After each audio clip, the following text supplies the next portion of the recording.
ఫిలిప్పుతో చెప్పగా అతడు లేచి వెళ్ళెను. ఈ ఫిలిప్పు ఎవరో 12 మంది శిష్యుల్లో ఒకడుగాడు, కానీ ఆహారాన్ని పంచిపెట్టుకుంటూ ఏర్పరచబడిన 7గురిలో ఒకడు. ఆహారాన్ని పంచిపెడటానికి, వస్త్రాలను పంచిపెడటానికి ఒక ఎల్డర్గా, ఒక పెద్దగా ఎన్నుకొనబడిన వాడు. అయితే ఇతని ఆసక్తి ఏంటంటే, ఒక వ్యక్తికి అన్నపానాలు ఇవ్వటం కంటే అతని ఆత్మను రక్షణలోనికి నడిపించడం ముఖ్యం అని గుర్తించాడు.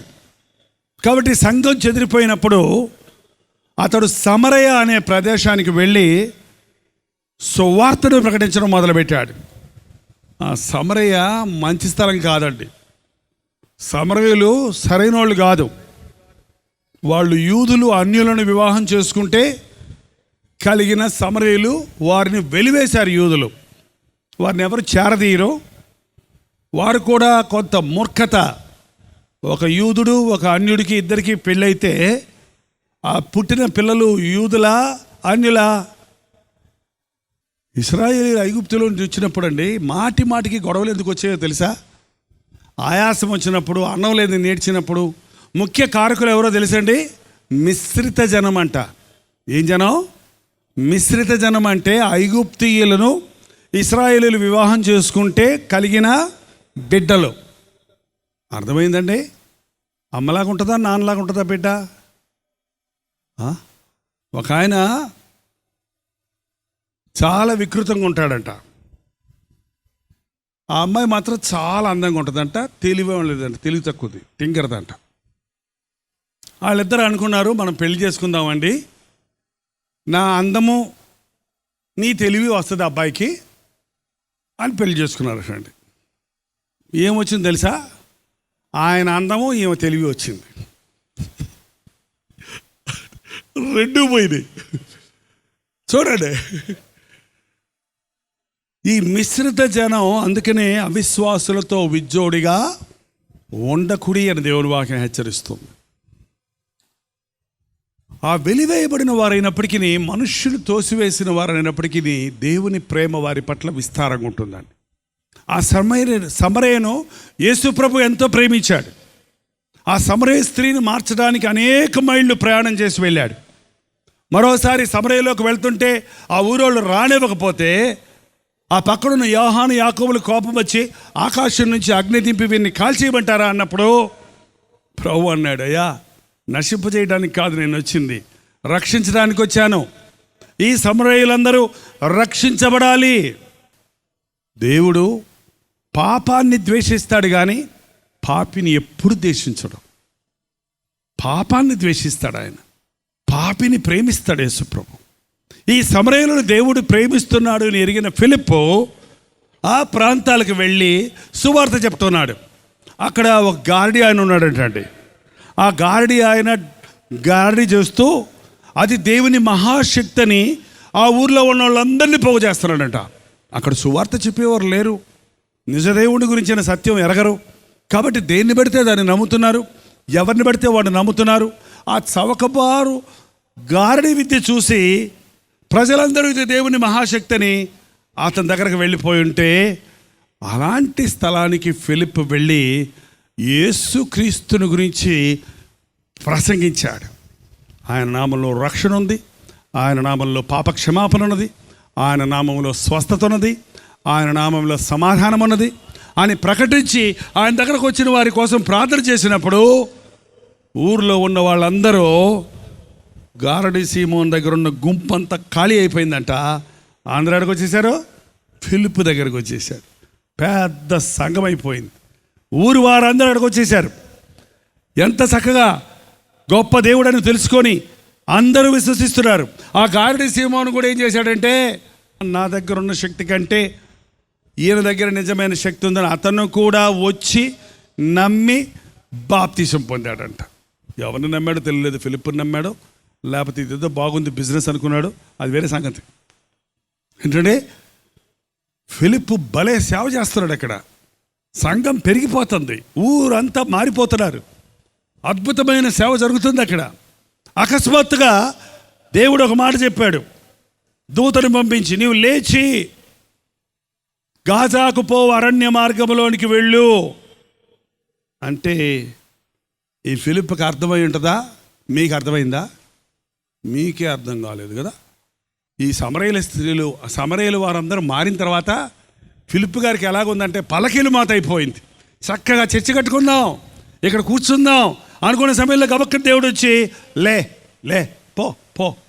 అదేంటి ప్రభా, దెబ్బలు తిని తిప్పలబడి వాళ్ళని సంపాదించి వీళ్ళని సంపాదించి సంఘం కట్టుకొని ఏదో కొంచెం హాయిగా ప్రసంగం చేసుకొని కాసేపు బాగా తిని కొంచెం బొజ్జొచ్చింది అలసిపోతుంటే తరుగుంటూ పడుకుంటుంటాను, లెమ్మంటావేంటి పొమ్మంటావేంటి? అది ఎక్కడికి పొమ్మంటున్నావు? ఏదైనా అమెరికా పొమ్మంటే పోతాను, లండన్ పొమ్మంటే పోతాను, ఇంకేదైనా మెడ్రాస్ సిటీకి పొమ్మంటే పోతాను. ఇదేంటి నన్ను అరణ్య మార్గంలోనికి వెళ్ళమంటున్నావేంటి? అరణ్యంలో ఎవరుంటారు? జంతువులు ఉంటాయండి. ఎవరుంటారు అరణ్యంలో? ఎవరుంటారు? జంతువులు ఉంటారు. ఇంకా మించితే కొద్దిమంది 10 మందో 20 మందో కొండ జాతుల వాళ్ళు ఉంటారు. అరణ్య మార్గంలోనే పొమ్మంటావేంటి? నాకేం అర్థం కాలేదు. ఎదురు తిరిగి ప్రశ్నే లేదండి. నువ్వు లేచి అరణ్య మార్గంలో పొమ్మనగానే ఫిలిప్పు లేచి వెళ్ళను. ఎంత గొప్ప దైవజనుడు చూడండి. ఈ రోజున దైవ సేవకులు అనబడేవాడు దేవుడు వెళ్ళమన్న చోటికి వెళ్ళటం, దేవుడు చెప్పమన్న మాటలు చెప్పటం చేయడం లేదండి. అందుకనే దేవుని రాజ్యం విస్తరించడం లేదు. అందుకనే పరిశుద్ధాత్మ కార్యములు జరగటం లేదు. ఎక్కడ డబ్బులు వస్తాయా, ఎక్కడ గొప్పలు వస్తాయా, ఎక్కడ మనుషులు ఎక్కువ వస్తారా, ఎక్కడ అన్ని కన్వీనియంట్గా ఉంటుందా, ఎక్కడ మంచి వసతులు ఉంటాయా అన్న చోటును చూసి చేసుకుంటున్నారు. కానీ దేవుడు వెళ్ళమన్న చోటుకి వెళ్ళు, దేవుడు చెప్పమన్న మాటలు చెప్పు. ఆది నుండి ప్రతి ప్రవక్తను దేవుడు నడిపించిన విధానం ఇది, వాడుకున్న విధానం ఇది. దేవుని చిత్తములో చేసిన పని దేవుని ఆశీర్వాదాలు చూస్తుందండి. మన సొంత ఆలోచనలతో చేసిన కార్యాలు విఫలమవుతాయి, సఫలమవ్వవు. దేవుడు వెళ్ళమన్న చోటికి వెళ్ళటం నేర్చుకోవాలి. అరణ్య మార్గంలో వెళ్ళు అన్నప్పుడు ఆ అరణ్య మార్గంలోని పరిగెత్తుకుని వెళ్తే ఆ దారిలో ఒక రథం కనపడుతుంది. ఆ రథం వెళ్ళిపోతూ ఉంది. దేవుడు చెప్పాడు, ఆ రథం వెనకాల పరిగెత్తు. ఆ రథం ఎవరిదో, ఎవరున్నారో ఏంటో ఏం తెలియదు దానికి. కానీ దేవుడు చెప్పాడు కనుక ఆ రథం వెనక పరిగెడుతున్నాడు. ఎవరున్నారు ఆ రథంలో? ఒక మంత్రి ఉన్నాడు, ఒక ఫైనాన్స్ మినిస్టర్ ఉన్నారు, కోశాధికారి ఉన్నాడు. అతడు ఎంతో దూరం నుండి, ఇథియోపియా నుండి అతను యెరూషలేముకు వచ్చి గొప్ప దేవుడైన నిజదేవుడైన యెహోవా ఆలయానికి వచ్చి ఆయన ఆశీర్వాదాలు పొందాలని ఆతృతతో వచ్చాడు. యేసు ప్రభు పునరుద్ధానుడైన దినాలలో దేవాలయం పరిస్థితి ఎలా ఉందో మీకు తెలుసా? నామకార్థ స్థితికి దిగజారిపోయింది. పరిసయ్యులు ఎవరు యేసు ప్రభువుని సిలువ వేయటంలో ముందుకొచ్చిన వాళ్ళు ఎవరండి? పరిసయ్యులు, శాస్త్రులు, ప్రధాన యాజకుడు. సంఘంలో ఎటువంటి పరిశుద్ధాత్మ కార్యాలు లేవు, చచ్చిన స్థితిలో ఉంది. ఈ రోజుల్లో కూడానండి చాలా క్రైస్తవ సంఘాలు ఉన్నాయి. కానీ ప్రకటన గ్రంథం 2-3 అధ్యాయాల్లో రాసినట్టు 7 సంఘాల గురించి రాసినట్లుగా ఈ రోజున సంఘాలు జీవించుచున్నావన్న పేరు మాత్రం ఉన్నది. కానీ నీవు మృతుడవే, నువ్వు బాగానే ఉన్నావు, కానీ బిలాములు నీలో ఉన్నారు. నీ క్రియలు నేను ఎరుగుదును, నీ ప్రయాసం నేను ఎరుగుదును. అయితే యెజబెలు నీవు అనుమతిస్తున్నావు, నువ్వు మంచిగానే సేవ చేస్తున్నావు, కానీ నీకు మొదటి ప్రేమ వదిలిటివని నింద ఒకటి మోపవలసి ఉంది. లవొదికయ సంఘంతో చెప్పాడు, నువ్వు వెచ్చగానే లేవు, చల్లగానే లేవు, నులివెచ్చగా ఉన్నావు కాబట్టి ఊమేస్తానన్నాడు. ఒట్టి స్ముర్ణ అనే సంఘాన్ని, శ్రమలైన దరిద్రతలో ఉన్న శ్రమలలో ఉన్న ఆ సంఘాన్ని మాత్రం ప్రభు మెచ్చుకున్నాడు. మరణం వరకు నమ్మకంగా ఉండు, జీవకిరీటం ఇస్తానని చెప్పాడు. అలాగే ఫిలదెల్ఫియా సంఘం సువార్తను ప్రకటించే సంఘం. ఆ సంఘాన్ని నీ కలిగిన దాన్ని గట్టిగా పట్టుకో, నేను త్వరగా వస్తున్నాను, నీ ఎదుట తలుపులు తెరిచాను, నువ్వు వెళ్ళి సువార్తను ప్రకటించని చెప్పాడు. మిగిలిన 5 సంఘాలు చలారిపోయిన, నామకార్థ స్థితికి దిగజారిపోయిన, బిలాము బోధను డబ్బు కొరకు, డబ్బు డబ్బు డబ్బు డబ్బు డబ్బు. సంఘంలో కూడా డబ్బులే. సంఘంలోకి వస్తే డబ్బులు మాటే. పులిపేట ఎక్కితే పాస్టర్ గారి నోట్లో నుంచి డబ్బులో డబ్బులు, డబ్బులో డబ్బులో, డబ్బులో డబ్బులో. ఏంటండి అసలు మనుషుడి గుండె కొట్టుకుంటుందంట. మనుషుడి గుండె టప్పు టప్పు అని కొట్టుకోవాలంట. అది కొట్టుకోవట్లేదంట. మనుషుడి గుండె డబ్బు డబ్బు డబ్బు డబ్బు డబ్బు డబ్బు డబ్బు డబ్బు డబ్బు డబ్బు డబ్బు డబ్బు. అమ్మ నా ఆస్తి ఇది, అమ్మ నా ముక్కుబడికి నాకు ఇయ్యి, అమ్మ నాయన నా ఆస్తి నాకు రాయి, నాకు డబ్బు డబ్బు డబ్బు డబ్బు. పానికి మాలిన డబ్బు. ఆ డబ్బుల కోసం ఏంటంటే ఒకళ్ళొకళ్ళు చంపుకుంటారు ఏకంగాను. ఆ డబ్బుల కోసం ఒకళ్ళొకళ్ళు ద్రోహం చేసుకుంటారు, మోసం చేసుకుంటారు. ఆ డబ్బు కోసం కట్టుకున్న భార్యను తరిమేస్తాడేమండి. కట్టుకున్న భార్యను దేవుని సన్నిధిలో వాగ్దానం చేసి వివాహము చేసుకున్న భార్యను వదిలిపెట్టే వారి పక్షంలో దేవుడు ఉత్తరవాదిగా ఉంటాడు. జాగ్రత్త. యవన కాలంలో విడిచిన భార్య విషయమై దేవుడు ప్రత్యర్థిగా ఉంటాడు. తన పక్షంలో నీతో పోరాడతాడు. ఎంతమంది ఈ రోజున డబ్బు కోసం కక్కుర్తి. కన్న తల్లిని చంపుకున్నాడంటే ఎవడో డబ్బుల కోసం. ఆ అమ్మ ఇవ్వలేదు డబ్బని. కన్న తల్లిని వృద్ధాప్యంలో పోషించి సంరక్షించవలసిన తల్లిని చంపుకున్నాడు. ఏంటో లోకంలో అదే ఆశ, క్రైస్తవ సంఘాల్లో అదే ఆశ. డబ్బెలా సంపాదిద్దామా, యేసునామాన్ని అడ్డంగా పెట్టుకొని డబ్బెలా సంపాదిద్దామా. యేసునామములో డబ్బు సంపాదించుకోవాలన్న ఆలోచనకు మించిన దరిద్రపు ఆలోచన మరొకటి లేదండి. డబ్బులు కావాలంటే ఉద్యోగం చేసుకో, వ్యాపారం చేసుకో, సేవ చేయకో. సేవ చేసేవాడు ఆత్మల భారం కలిగి ఉండాలి. ఆత్మలను సంపాదించాలనే భారంతో సేవ చేయాలి. డబ్బుని వెనకాల వస్తుంది. అవసరమైతే డబ్బు వెనకాల నువ్వు పరిగెత్తాల్సిన అవసరం లేదు. ఫిలిప్పు ఆత్మల కోసం పరిగెడుతున్నాడు రథం వెంట.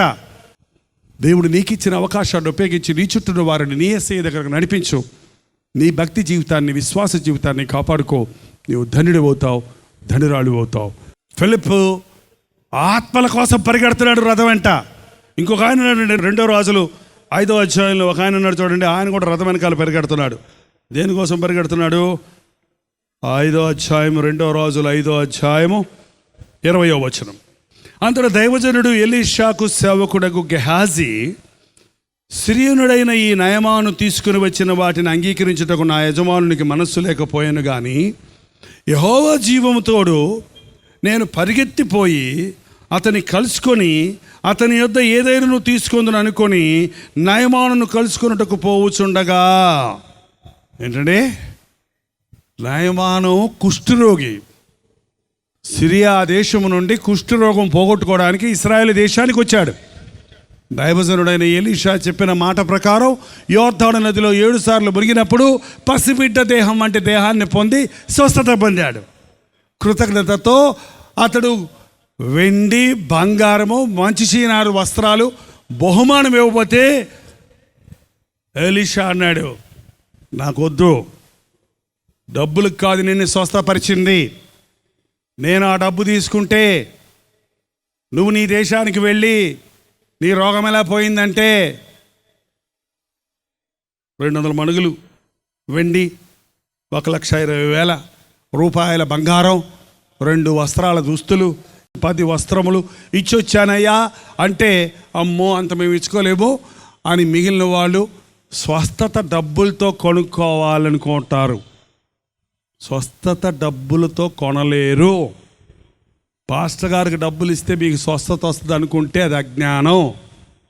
ఒక టీవీ ప్రోగ్రాం స్పాన్సర్ చేస్తే మీకు ఉద్యోగం వచ్చేస్తుంది.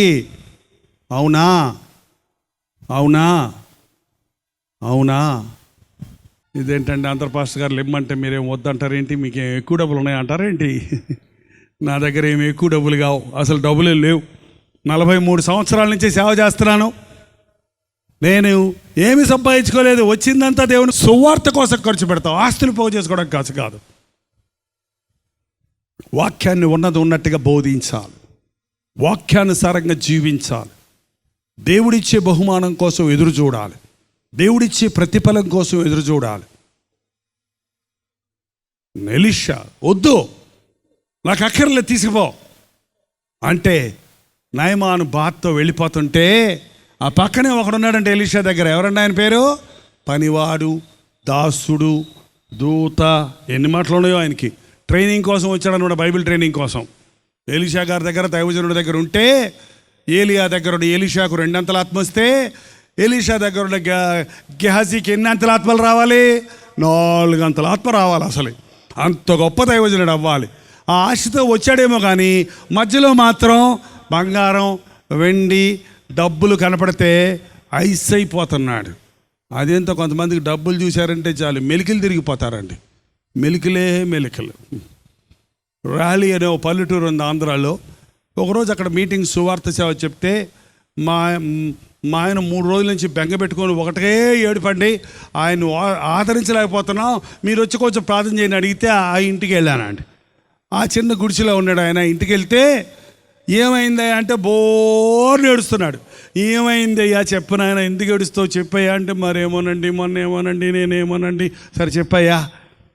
బజార్కి వెళ్ళానండి, వెళ్తేనండి మరేనండి ఒక ఆయన చేతిలో నుంచి జేబులో నుంచి ఇంత డబ్బులు కట్ట అలా పడిపోయిందండి. నేను తీసుకుందామనేటప్పుడు ట్రాక్టర్ వచ్చిందండి. ట్రాక్టర్ పోయేదాడు, డబ్బులు కనపడలేదండి. అయ్యో వరణీయ సహజగాల ఏమైందయ్యా నీకు? ఎవరి డబ్బులు అయ్యి? ఆయన ఎవరు పోగొట్టుకున్నారు? ఆయన ఎవరు ఎత్తుకుపోయారు? ఎవరో. మరి నీకెందుకు ఏడిపో? నేను చూశాను కదా నాకు నిద్ర రాట్లా, కళ్ళపోతా, డబ్బులే కట్టే. జాన్ వెస్లీ అనే భక్తుడు ఉన్నాడు. డబ్బు పెంట పేడ, దాన్ని ఆశించను, దానికోసం వెతకను, నా కాలుతో తొక్కుతానన్నాడు. ఆయన జీవితంలో కొన్ని $1 మిలియన్ సేవ ఖర్చు పెట్టాడు. ఆయన చచ్చిపోయినప్పుడు ఆయన సొరుగులో కొన్ని చిల్లర డబ్బులు దొరికాయంట, అంతే. ఎక్కడ ఏమి లేవంట, బ్యాంకుల్లో కానీ ఎక్కడ కానీ. ఎంత డబ్బు వచ్చినా సేవ కోసం వాడాడు. ఆత్మలు నశించిపోతూ ఉంటే ఆలయాలు కట్టుకొని ఆనందించడానికి ప్రయోజనం ఏంటండి? కట్టిపెట్టిన ఆలయాలకు సున్నం కొట్టేవాళ్ళు లేడు. ఇప్పుడు మిషనరీలు వచ్చి కట్టిపెట్టిన ఆలయాలకి సున్నం కొట్టేవాళ్ళు లేరు, బూజు దొలిపేవాళ్ళు లేరు. మళ్ళీ కొత్త ఆలయాలు కట్టాలి అనే ఆశ. ఇదిగో నేను త్వరగా వస్తున్నానని ప్రభు చెప్తుంటే, నిమిషానికి 85 మంది చనిపోయి నిచ్చెన అడకానికి వెళ్ళిపోతుంటే, యేసుక్రీస్తు సువార్తను వినని వారు ఇంకా 1/3 ఆఫ్ ద వరల్డ్ ఇంకా యేసునామాన్ని వినని వారు ఉండగా, చెప్పిన వాళ్ళకే వాక్యం చెప్పుకుంటూ, చేసిన వాళ్ళ దగ్గరే సేవ చేసుకుంటూ, సర్వలోకానికి వెళ్ళి సర్వ సృష్టికి సువార్తను ప్రకటించమన్న ప్రభు మాటను పక్కన పెడితే, అయ్యో శ్రమ. గెహజీ రథం వెనకాల పరిగెడుతున్నాడు. డబ్బు వెళ్ళిపోతుంది, బంగారం వెళ్ళిపోతుంది, వెండి వెళ్ళిపోతుంది. యెహోవా జీవంతో పరిగెడతారంట. మళ్ళీ మాట నేర్చుకున్నాడు అయ్యగారి దగ్గర. ఏమి నేర్చుకోపోయినా ఏం నేర్చుకున్నాడు? ఎలీషా అనేవాడు యెహోవా జీవముతోడని. ఈయన పనికి మాలిన పని చేయడానికి ఎవరు తోడంటేనికి? దొంగతనానికి పరిగెడుతున్నాడండి, అబద్ధంగా డబ్బు కోసం పరిగెడుతున్నాడు. యెహోవా జీవముతోడు నేను పరిగెత్తదను అని పరిగెత్తి ఆ రథంలో ఉన్న నయమాను, ఏంటబ్బా ఈ గెహజీ అయ్యగారి దగ్గర ఉన్నాడు కదా ఇందాక, ఎందుకు నాయంట పరిగెడుతున్నాడని ఆయన రథం దిగి, ఏం జరిగింది, అందరూ క్షేమమేనా అంటే, అందరూ క్షేమేనండి, మా అయ్యగారు వద్దన్నారు కానీ నేను ఆడపిల్లల తండ్రిని, నాకు కొంచెం అమ్మాయిలు ఉన్నారు, కొంచెం డబ్బు అవసరమండి, నాకు ఏదన్నా ఇప్పించండి అయ్యగారు అని అడుక్కొని ఉంటే బాగానే ఉండేది. అట్టంటం లేదు. ఏమంటున్నాడు? మా అయ్యగారి దగ్గరికి ఇప్పుడే ఎవరో మన్యం నుండి యవనస్తులు వచ్చారు, వారి కోసం, నా కోసం కాదు, అయ్యగారి కోసం కాదు, వాడెవడో వారి కోసం 2 జతల దుస్తులు, కొంచెం బంగారం ఇవ్వండి అని అడిగితే, ఏమంటే స్వస్థత పొందిన నయమాను ఎంతో కృతజ్ఞతతో ఉన్నాడు. అడిగితే ఏమైనా ఇవ్వడానికి సిద్ధంగా ఉన్నాడు. మా దేశాన్ని తీసుకెళ్ళి నేను మంత్రిని చేస్తానంటాడు కొంటారు కావాలంటే. కానీ ఒక అడ్వాంటేజ్ తీసుకోవటం, ఒక వ్యక్తి దేవుని దగ్గరకు వచ్చినప్పుడు ఆ వ్యక్తి ద్వారా నాకు ఏం లాభం దొరుకుతుందా, ఆ వ్యక్తిని నేను ఎలాగ నా వ్యక్తిగత విషయాల కొరకు వాడుకుందామా, నా సొంతం కోసం వాడుకుందామా అనే ఆలోచన తప్పైనదండి. గెహజీ తీసుకోయా, 1.2 తీసుకోమంటే 2 మూటలు వాళ్ళ పనులతో పంపించాడంట. ఈ పనోడికి మళ్ళీ పనోడికి ఎవరండి? పనోళ్ళు. ఎంతమంది ఈ రోజున ఏంటంటే దేవుని సేవకులకు కూడా బాడీ గార్డ్స్ అంట. దేవుని సేవకులకు బాడీ గార్డ్స్ ఎందుకు? మన బాడీ గార్డ్స్ ఎవరండి మన బాడీ గార్డు? నా దేవుడే నాతో ఉంటే నాకెందుకు రా నాయన బాడీ గార్డ్స్? నిన్ను కాపాడువాడు కునుకడు నిద్రపోడు. కంటి పాపను కాపాడినట్లుగా నేను నిన్ను కంటి గుడ్డుని కాపాడినట్టు కాపాడుతున్నాను. ఏ అపాయం రాకుండా నీ పక్కన 10,000 మంది కూలిపోయినను నీకే అపాయమో ఎందుకు భయపడతావు మనుషులకి? ఎందుకు భయపడతావు బాంబులకి? ఎందుకు భయపడతావు దెబ్బలకి? ఎందుకు భయపడతావు అండి శ్రమలకి? ఒక క్రైస్తవుడు శ్రమల ద్వారా వెళ్ళినప్పుడు పరిశుద్ధపరచబడతాడు, విశ్వాస వీరుడవుతాడు, ధైర్య సాహసాలను తెలియజేసి దేవుని నామాన్ని మహిమపరుస్తాడు. శ్రమలు కోరుకోవటం లేదు క్రైస్తవులు, సుఖాన్ని కోరుకుంటున్నారు. అంచెతనములలో పైకి భక్తి గల వారి వలె ఉండి దాని శక్తిని ఆశ్రయించని వారిగా ఉంటారు. దేవుని కంటే సుఖానుభవమును ఎక్కువగా కోరుకుంటారు. క్రైస్తవులారా జాగ్రత్త, మీరేమి వింటున్నారో, ఏమి అనుసరిస్తున్నారో, ఏమి నమ్ముతున్నారో పరీక్షించండి. పరిశుద్ధ గ్రంథాన్ని పరిగెత్తాల్సింది డబ్బు వెంట కాదు, అధికారుల వెంట కాదు, రాజుల వెంట కాదు, స్వార్థం కొరకు కాదు, ఆత్మల కొరకు పరిగెత్తు, ఆత్మల కొరకు పరిగెత్తు. నన్ను వెంబడించండి, నేను మిమ్మల్ని మనుషులను పట్టు జాలలుగా చేస్తాను. యోహాను, యాకోబులను, పేతురు, అంద్రేయులను పిలిచినప్పుడు వాళ్ళు సమస్తమును విడిచిపెట్టి ఆయనను వెంబడించేది. ఏంటంటే వారు మామూలు చేపల వాళ్ళు కాదండి వాళ్ళు. అందులో యోహాను, యాకోబులు, జబదయ అనే ఆయన ఫిష్ బిజినెస్ పని వాళ్ళని పెట్టి చేపలు వలలు, ఒక చేపలు పట్టే వల ఖరీదంతో తెలుసా మీకు? ఒక దోణి ఖరీదంతో తెలుసా మీకు? కాకినాడ పక్కన ఉప్పాడనే ఊరుంది, అక్కడికి వెళ్ళి చూడండి. నేను ఒకసారి మీటింగ్లకు వెళ్తే పెద్ద చర్చి కట్టి పెట్టుకున్నారు అక్కడ. ఏంటంటే ఆయన చేపలు పట్టేవాళ్ళు ఎంత పెద్ద చర్చి కట్టుకున్నారని నాకు అనుమానం వచ్చింది, నాకు తెలియక. ఏంటంటే మీకు ఏమైనా ఫారెన్ సపోర్ట్ ఉందా అని అడిగా, బుద్ధి లేకుండా. వెంటనే అక్కడ పాస్టర్ గారు చెప్పారు, మాకంతా సీ సపోర్ట్ అండి అన్నాడు. ఏంటి సీ సపోర్ట్ ఏంటి? అవునండి, నేను ఒక జాలర్ని, దేవుడు నన్ను పిలిచాడు, నా దోనే వల అమ్మేసి ఈ స్థలంలో సేవ ప్రారంభించమంటే నేను ఒక గుడిసె వేసుకొని సేవ ప్రారంభించడం మొదలుపెట్టాను. మా జాలర్లు అనేకులు యేసయ్య ప్రేమను గురించి ప్రకటించినప్పుడు రక్షించబడ్డారు. ఇప్పుడు మేమందరం ఊరంతా మారిపోయాం. మేము మొదటిసారి వేటకెళ్తారు తెల్లారుజామున. మొదటి వేట అంతా దేవుడికంట, తర్వాత ఇవన్నీ వీళ్ళకంట. ఒక నిబంధన చేసుకున్నారు. మొదటి వేట దేవునికి ఇస్తుంటే దేవునికి కావలసినంత సమృద్ధైన మందిరాలు కట్టుకోవడానికి, సేవ చేయడానికి డబ్బు ఉంది. మమ్మల్ని దేవుడు దీవించాడు కనుక ఒక్కొక్క చేప ₹1,00,000 ఖరీదైన చేపలు కూడా పడతాయండి, దేవుడు ఇస్తాడు మాకు వలలో అని చెప్తే ఆశ్చర్యం కలిగింది. పేతురు, యోహానులను పిలిచినప్పుడు వదిలిపెట్టి వచ్చారు, కానీ వారు ఎంతగా దేవుని చేతుల్లో వాడబడ్డారు. దేవుని కోసం లోకమును వదులుతావా? లోకం కోసం దేవుని వదులుతావా? ఎంతోమంది క్రైస్తవులు ఇది దేవుని ఆశీర్వాదాలన్నీ పొందిన తర్వాత దేవుణ్ణి విడిచిపెట్టేస్తున్నారు. క్రైస్తవులు చాక్లెట్ సోల్జర్స్ అయిపోతున్నారట. చాక్లెట్ సోల్జర్స్ 10 చాక్లెట్లు యుద్ధానికి బయలుదేరేటండి, మధ్యలో వర్షం వచ్చిందంట, ఏమవుద్ది? కరిగిపోయింది. పౌలు అంటున్నాడు, నాతో మంచి సైనికుని వలె పోరాడు. దేవుని సేవ తమాషా కాదండి. కష్టం, కన్నీరు, దురాత్మల సమూహాలతో పోరాటం, దేవుని చిత్తానికి లోబడకపోతే దేవుని శాపానికి గురవుతాం. నయమాను దగ్గర బంగారాన్ని, వెండిని కక్కుర్తిపడి తెచ్చుకొని ఇంట్లో దాచిపెట్టి ఏ మరగనట్టు వచ్చి గుమ్మం దగ్గర నిలబడ్డాడు.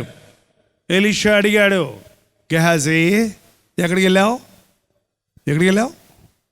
నీ సేవకుడనైన నేను ఎక్కడికి వెళ్ళలేదయ్యా. ఎంత బాగా మాట్లాడతారో. కొంతమంది అబద్ధాలు ఆడినా కూడా అస్సలే యాక్టర్స్ ఎందుకు పనికిరండి, సినిమా యాక్టర్లు కూడా పనికిరారు. ఎంత చక్కగా ఒప్పిస్తారో. పాపం అమాయకమైన తల్లిని, ప్రేమ కలిగిన తల్లి కదా, నీ మీద అంత ప్రేమ చూపించిన తల్లిని ఎంత మోసం చేసి ఏదో పెద్ద గొప్ప కార్యం చేసామనుకుంటున్నావు. నేనింత నమ్మిన దేవుని మోసం చేసి నేను తప్పించుకుందాం అనుకుంటున్నావు. నీ సేవకుడిని నేను ఎక్కడికి వెళ్ళలేదు. ఆ రథం వెనకాల నువ్వు పరిగెడుతున్నప్పుడు నా మనస్సు నీతో కూడా రాలేదా? నా మనస్సు నీతో కూడా. ఒక నిజమైన దైవజనుని మనస్సు తను సంపాదించిన ఆత్మల వెంట ఉంటుందండి. వారి అక్కరలను, వారి స్థితిగతులను ఎరిగి వారిని హెచ్చరించడానికి, ఆదరించడానికి, దిద్దటానికి, సరిచేయడానికి ప్రయత్నిస్తుంది. ఇదేమి దేవుని సేవ అంటే ఒక బిజినెస్ కాదండి. ఒక కొట్టుకెళ్ళేమో ఒక వస్తువు కొనుక్కున్నామా, బిల్లు ఇచ్చాడా, వాడి గొడవ వాడిది, మన గొడవ మంది. ఈ సేవ అలా కాదు, సంఘం అలా కాదు, దేవుడు మనకిచ్చిన బాంధవ్యం అలాంటిది కాదు. దేవుడు నీకు ఇచ్చిన నీవు సంపాదించిన ఆత్మల విషయమై భారం నీకు ఉండాలి. పౌలు అంటున్నాడు, క్రీస్తు యొక్క సువార్త ద్వారా నేను మిమ్మల్ని కంటిని, క్రీస్తు సారూప్యంలోనికి మీరు రావాలని మీ కొరకై మరలా నేను ప్రసవ వేదన పడుతున్నాను. ప్రసవ వేదన పడేటువంటి దైవజనులు ఉన్నారు. ఆత్మలను సంపాదించాలనే ఆరాటంతో వాక్యం చెప్పేవాళ్ళు ఉన్నారు, ప్రార్థన చేసేవాళ్ళు ఉన్నారు. ఈ అంచె దినాల్లో అటువంటి వారు కనుమరుగైపోతున్నారు. అయ్యో, అట్టి వారికి శ్రమ, అట్టి వారిలో నేను ఒకడిగా ఉండకుందునుగాక. నా దేవునికి నేను నమ్మకంగా ఉండాలని రాత్రి పగళ్ళు ఆయన కృప కొరకు వేడుకుంటూ ఆయన చెప్పిన పని చెప్పినట్టు చేసుకుంటూ వెళ్తున్నాను. దేవుని చిత్తము చేయువాడు నిరంతరం నిలబడతాడు. దేవుని చిత్తము చేయువాడు సింహమూల ధైర్యంగా ఉంటాడు. దేవుని చిత్తము చేయువాడు డబ్బుకు లొంగడు, మెప్పులకు గొప్పలకు లొంగడు, లోకాన్ని ప్రేమించడు. నిజ క్రైస్తవుడిగా బ్రతకండి. దేనికి పడితే దానికి లొంగిపోయేవారిగా, డబ్బుకి కకృతి పడేవారిగా, మొహవాటానికి చోటిచ్చేవారిగా, మనుషులను సంతోషపెట్టేవారిగా ఉంటే దేవునికి ఇష్టలుగా మీరు ఉండలేరు. దయచేసి తలలు వచ్చండి, ప్రార్థన చేసుకుందాం. ప్రార్థన. పరిశుద్ధుడా, ప్రేమగల తండ్రి, ఈ ఆవరణలో కూడి వచ్చిన నీ బిడ్డలను చూడు నాయన. ఆ పరలోకపు తలుపును తెరిచి పట్టదారుడంత విస్తారమైన దీవెనలు కుమ్మరిస్తానన్న మాట అక్షరాలు మా పట్ల నెరవేర్చిన ఆయన. ప్రతి శాపాన్ని నీ నామంలో కొట్టివేస్తున్నాము, ప్రతి రోగాన్ని నీ నామంలో స్వస్థపరుస్తున్నాము, ప్రతి ఇరుకు నుంచి, ఇబ్బంది నుంచి నీ బిడ్డలు విడిపించిన ఆయన. కుమిలిపోతూ, కృంగిపోతూ, ఏడుస్తూ, దుఃఖిస్తూ మేము ఈ లోకంలో బ్రతకాలని నీవు ఆశించక, ధనవంతుడమైన నీవు మానవిత్తమై దరిద్రుడై మమ్మల్ని ధనవంతులుగా చేయాలని ఆశించావు. మమ్మల్ని సంతోషభరితులుగా చేయాలని మా వ్యసనాలు వరించి ఈ సిలువలోని ప్రాణాన్ని ఇచ్చావయ్యా. నీకు వందనాలు తండ్రి. శాపాన్ని కొట్టివేయిన ఆయన, మూయబడిన ప్రతి గర్భాన్ని నజరేయుడైన యేసుక్రీస్తు నామంలో ధరించున్నాము తండ్రి. బిడ్డల్లేరే, బిడ్డల్లేరే, బిడ్డల్లేరే అని వాపోయిన వారు చక్కటి బిడ్డతో వచ్చి నా దేవుడు నాకు ఒక బిడ్డనిచ్చాడని సాక్ష్యం ఇచ్చుటకు సహాయం ఇచ్చేయి నాయన. నిజమైన క్రైస్తవుడు అంటే ఎలా ఉంటాడని బ్రతికి చూపించడానికి మాకు సహాయం ఇచ్చేయి తండ్రి. డబ్బుకు బానిసలయ్యేవారిగా కాక, లోకానికి లొంగిపోయేవారిగా కాక, పాపానికి దాస్యం చేసేవారిగా కాక, దేవుని బిడ్డలుగా బ్రతకడానికి, రోషం కలిగి బ్రతకడానికి, ధైర్యం కలిగి బ్రతకడానికి, శక్తియు బలమును ఇంద్రియ నిగ్రహం కలిగిన ఆత్మను మా మీద కుమ్మరించుము తండ్రి. యేసు క్రీస్తు నామములో అడుగుచున్నాము తండ్రి. మన తండ్రి అయిన దేవుని యొక్క ప్రేమయు, కుమారుడైన క్రీస్తు యొక్క కృపయు, ఆదరణకర్త అయిన పరిశుద్ధాత్మ యొక్క సహవాసమును కూడి వచ్చిన మనందరికీ ఇప్పుడును సదాకాలమును తోడై ఉండునుగాక. ఆమేన్.